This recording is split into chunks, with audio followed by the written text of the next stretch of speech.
Prima del prêt-à-porter, del pronto moda, gli abiti li faceva sul misuro un sarto, se non che il committente dei pantaloni, per esempio, poteva dare delle indicazioni sulle caratteristiche del prodotto, per esempio il cavallo più alto, più basso, le asole, e tra queste caratteristiche c'era quella dello scomodo, o fastidio, a rob, e null'altro è che quella leggera protuberanza che si osserva nel maschio adulto. C'è chi lo scomodo lo porta a sinistra, chi lo scomodo lo porta a destra, e in relazione alle indicazioni del cliente che il sarto soddisfava la richiesta.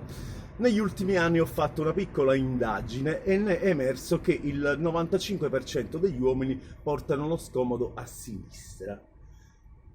E voi? Aro portato lo scomodo. Sono chiuso alla bottega di Mario Sart perché ieri, guardando in tuo diretta, per mia meraviglia mi sono accorto che non tenere una canzone sana. Tutto rotto. Ci si è fatta zomba fossa, ci si è consumato mezzo e coscia, o righe e gessa, a cerniera e l'asca. Uno mi va stretta e un'altra mi casca. E allora mi va a fare una bella canzone, uno su misura, a soddisfazione. Pochi ma buoni riceva pappone, troppo 10 anni che dice, ma prova.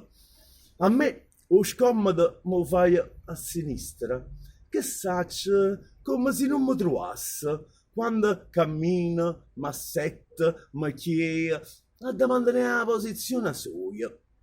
Quattro sacche e senza pensa, non ne volesse né troppo sgargiante e ne mancano colore piangente, che sa poi la scarpa dolcemente. Facimmo che pezzo e con sapone quando passa a pigliare cazzone. State buona. Ah, scusami se insisto, o scomoda, a sinistra.